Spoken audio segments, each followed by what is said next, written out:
ہم نا کچھ معاملات ایسے ہوتے ہیں ہم نا بدگمانی کے شکار ہو جاتے ہیں، بدگمانی کے شکار ہو جاتے ہیں. ہمیں کچھ معاملات کا خبر نہیں ہوتی لیکن ہم بدگمان ہو گئے. حضرت باؤل حق نقشبند بخاری رحمۃ اللہ تعالی بڑے درویش ہوئے ہیں. آپ فرماتے ہیں کہ میں حج کے سفر پر تھا تو میں نے دیکھا کہ بندہ لاکھوں کروڑوں کا وہاں پہ بزنس کر رہا ہے، کاروبار کر رہا ہے. تو میں نے بدگمانی کی کہ یہاں پہ سارے اللہ اللہ کر رہے ہیں اور یہ ابھی بھی کاروبار کر رہا ہے، ابھی بھی کاروبار کر رہا ہے. میں نے ایک دن دیکھا، دو دن دیکھا اور اندر اندر سے میں اپنے آپ کو کھاتا رہا کہ یار یہ عجیب بندہ ہے. سارے بندے اللہ اللہ کر رہے ہیں، سارے بندے اللہم لبیک اللہم لبیک کہہ رہے ہیں اور یہ یہاں پہ بیٹھ کے کاروبار کر رہا ہے. تو میں اکثر دیکھا کرتا بدگمان ہوا، لیکن آنکھیں میری اس وقت کھلی کہ جب میں نے اس بندے کو دیکھا اس نے جو کمایا تھا نا، جو کمایا تھا وہ رب کی راہ میں خیرات کر دیا. اور میں نے یہ بھی منظر دیکھا کہ وہ ایک ایک حاجی کو جو حج پر آئے تھے ان کو پورا پورا خرچہ دے رہا ہے، جو وہ کماتا اپنے حاجیوں پر لگا دیتا. میں نے اسی وقت توبہ کی، یا اللہ پاک یہ میرے سے کیسا گناہ ہو گیا، یہ میں نے کیا بدگمانی پال لی. میں نے تو اس کو کسی کھاتے میں نہ لے کے آیا، تو یا اللہ پاک وہ تو بڑا ہی نیک بندہ نکلا.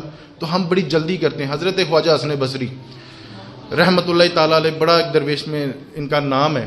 آپ فرماتے ہیں کہ میں زمانہ طالب علمی تھا تو کچھ کتابیں تھیں میرے پاس، تو ایک کشتی کا ہم انتظار کر رہے تھے کہ کشتی آتی ہے تو پھر دریا کے اس پار جاؤں گا. تو میں نے منظر یہ دیکھا کہ ایک آدمی ہے، ایک ملا ہے، وہ ایک بی بی کے ساتھ بیٹھا ہوا ہے اور کچھ اس انداز میں بیٹھا کہ اس نے اپنا سر جو ہے نا وہ بی بی کی گود میں رکھا ہوا ہے اور ساتھ میں ایک بوتل پڑی ہوئی ہے، جانے اب وہ شراب تھی یا کیا تھی، اور کچھ روٹیاں پڑی ہوئی ہیں. تو میں بڑی بدگمانی میں پڑ گیا کہ یار یہ عجیب بندہ ہے، سر عام ہی یعنی کہ وہ کیا اس نے منظر بنا رکھا ہے. اتنے میں کشتی آئی جو ڈوبتی ہوئی کشتی آئی، قریب آتے آتے نا ڈوب گئی. 4-5 بندے اس میں تیرنے لگے. اس بندے نے فوراً بھاگ کے ان ایک کو نکالا، 2 کو نکالا، 3 کو نکالا، چوتھے کو نکالنے لگا نا تو خواجہ حسن بصری سے کہنے لگا او حسن بصری سوچتا ہی رہے گا یا کچھ کام کر کے بھی دکھائے گا؟ تو بدگمانی یہ کرتا رہے گا کہ اس بندے کو بچائے گا بھی؟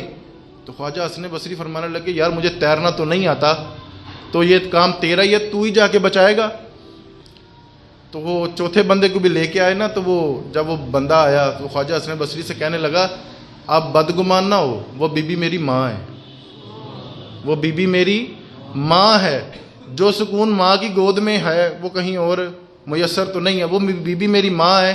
میں جب کام کاج سے تھک کے آ جاتا ہوں نا، میرا اور میری ماں کا یہ مشغلہ ہے، یہ عادت ہے کہ نبی کریم علیہ السلام کی جو امت تھکی ہوئی جو پریشان حال آتی ہے، ہم ان کے لیے سرکہ کی بوتل ہے، وہ پانی شراب کی بوتل نہیں ہے، وہ سرکے کی بوتل ہے. کچھ روٹیاں کچھ کھجوریں ہم یہاں پر رکھتے ہیں، تو ہم مسافروں کی خدمت کرتے ہیں، ہم مسافروں کی خدمت کرتے ہیں. آپ نے بدگمانی پال لی، 1 منٹ نہیں لگایا.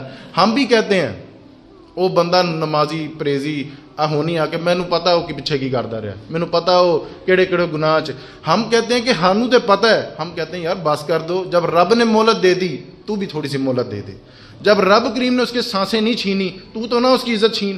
جب رب کریم نے اپنی زمین تنگ نہیں کی اس بندے پہ، یار وہ اس کا پرانا معاملہ تھا، وہ رب کریم معاف کرنے والا ہے، بھول جاؤ یہ باتیں. اب وہ مسجد میں آتا ہے، رب کریم کے آگے سجدہ رہے، ہو سکتا ہے راتوں کو اٹھ کے وہ توبہ کر گیا ہو، اور یہ بھی عین ممکن ہے کہ رب نے اس کی توبہ بھی قبول کر لی ہو. اور ہم یہاں پہ بدگمانیاں پال رہے ہیں کہ ایسے نہیں ہوا تھا تو ویسے نہیں ہوا تھا. خیر میں اپنا موضوع آگے لے کے چلتا ہوں. مسند امام احمد بن حنبل کی حدیث ہے، میرے نبی کریم علیہ الصلوۃ والسلام فرمانے لگے، درود شریف نہیں کسے پڑھیا، صلی اللہ علیہ وبارک وسلم. میرے نبی کریم علیہ الصلوۃ والسلام فرمانے لگے کہ اللہ اس وقت بڑا ہی مسکرائے گا. یا رسول اللہ کس وقت مسکرائے گا؟ حضور فرمانے لگے اس وقت مسکرائے گا جب قاتل اور مقتول دونوں ہی جنت میں جائیں گے. رب بڑا ہی مسکرائے گا جب قاتل اور مقتول جنت میں جائیں گے. یا رسول اللہ مقتول تو چلو جنت میں چلا گیا، یہ قاتل جنت میں کیسے چلا گیا؟ سوچنے کی بات ہے نا جی، قاتل جنت میں کیسے چلا گیا؟ مقتول تو سمجھ میں آتی ہے، تو وہ مظلومانہ طور پہ قتل ہوا تھا، وہ تو جنت میں چلا گیا. یا رسول اللہ یہ قاتل جنت میں کیسے چلا گیا؟ حضور نے اس کی حکمت فرمائی. حضور فرمانے لگے جو مرنے والا تھا اس نے جہاد کیا، اس کو اس بندے نے مارا جو پہلے کافر تھا، جو شہید ہوا اللہ نے اس کو جنت دے دی. جس نے مارا تھا جب وہ کافر تھا پھر اللہ نے اس کو توفیق ہدایت عطا فرما دی، پھر اس نے کلمہ پڑھ لیا، نبی پاک کا غلام ہو گیا، پھر وہ بھی ایک غزوے میں گیا، وہاں پر جام شہادت نوش کیا. اللہ نے اس کو بھی جنت عطا کر دی. وہ مقتول جو اسی کے ہاتھوں جو قتل ہوا وہ بھی جنت میں چلا گیا, اس نے کلمہ پڑھ کر نبی کی غلامی اختیار کی, اب وہ بھی شہید ہوا, اللہ نے اس کو بھی جنت عطا کر دی. اب یہ منظر اتنا دل فریب ہے کہ قاتل بھی جنت میں اور مقتول بھی جنت میں, یہ منظر دیکھ کر میرا رب کریم مسکرایا کرے گا. اب بدگمانیاں پال لیتے ہیں کہ وہ پہلے کیا تھا. بھئی پہلے ٹھیک ہے وہ پہلے تھا, لیکن اب تو وہ نبی کریم صلی اللہ علیہ وسلم کا غلام ہے, سچا غلام ہے. تو ہم جب اللہ تعالیٰ نے کسی کا رزق بند نہیں کیا تو ہم کون ہوتے ہیں اس کی عزت چھیننے والے, لوگوں کو بتانے والے. ہم بڑی جلدی نہ فتویٰ دیتے ہیں, کسی کی غلطی پر فتویٰ بھی بڑی جلدی دیتے ہیں, اور کسی کی نیکی پر ہم بشارت بھی بڑی جلدی دے دیتے ہیں, بشارت بھی, جبکہ ہماری ڈیوٹی نہیں. یہ تو رب کریم کا فضل ہے. اب دیکھیں نا, ایک بندہ, ہم اپنی غلطیوں سمیت اپنے آپ کو صحیح سمجھتے ہیں, اگلے کی ایک غلطی سمیت اس کو ہم گھن کھاتے ہیں کہ بھی اب بندہ ہی آیا پھر. اپنی غلطیوں سمیت ہم اپنے آپ سے پیار کرتے ہیں. حضور فرمانے لگے بہت زیادہ رائے نہ قائم کر لیں, یہ حضور کے فرمان ہے. حضور فرمانے لگے بہت جلدی کسی کے بارے میں رائے نہ قائم کر لینا کہ وہ بندہ گناہ گار ہے. ہو سکتا ہے رب کریم اس کو توفیق ہدایت کر کے اپنے پاس کر لے, اور کوئی بہت بڑا مفتی عالم دین اور بہت جناب درویش صاحب ہے, ہو سکتا ہے رب کریم اس کا ایمان چھین لے اس کی ایک غلطی کی وجہ سے. تو بہت جلدی کسی کے بارے میں گمان کر لینا, اس چیز سے بچیں. میرے نبی کریم علیہ الصلوۃ والسلام فرمانے لگے,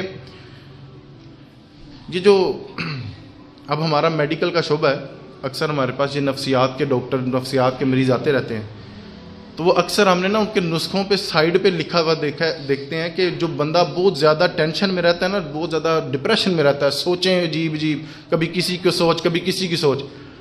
نفسیات کی جو ڈاکٹر ہے نا, وہ پہلا مشورہ پتہ کیا دیتا ہے؟ اچھا سوچیں. کیا سوچیں؟ مثبت سوچیں. اچھا سوچنے سے بھی تندرست بندہ رہتا ہے. کیا کرنے سے تندرست رہتا ہے؟ تھوڑا تھوڑا پہ بول دیجیے. اچھا سوچیں. واقعی اچھا سوچنے سے بندہ تندرست رہتا ہے. تو اس کا مطلب یہ ہے کہ اب آپ نے اس والے پڑوسی کے بارے میں بھی اچھا بول گئے, اور اس والے پڑوسی کے بارے میں بھی, بڑے بھائی کے بارے میں بھی, چھوٹے بھائی کے بارے میں بھی, اپنے خطیب دے بارے بھی. ایتھے مٹھے مٹھے پہ گا جی, اچھا سوچنا ہے. تو حضور نے یہ ہمیں سبق دیا کہ اچھا سوچیں, اور یہ بلکہ حضور نے تو 1400 سال پہلے بتا دیا تھا نا, یہ تو ڈاکٹر آج بتا رہے ہیں. اگر آپ ٹینشن سے بری ہونا چاہتے ہیں نا, ٹینشن کم کرنا چاہتے ہیں, تو اچھا سوچیں. آپ کی یہ نیند کی گولیوں سے جان ہے چھوٹ جائے گی, آپ بالکل ریلیکس ہو جائیں گے, بالکل ایزی ہو جائیں گے. بھئی جب آپ نے ہر کسی کے لیے اچھا سوچنا شروع کر دیا, اگلے بندے نے بھی آپ کے بارے میں اچھا سوچنا شروع کر دیا, تو ہر طرف ہی اچھائی ہو جائے گی, ہر طرف ہی خیر ہو جائے گی.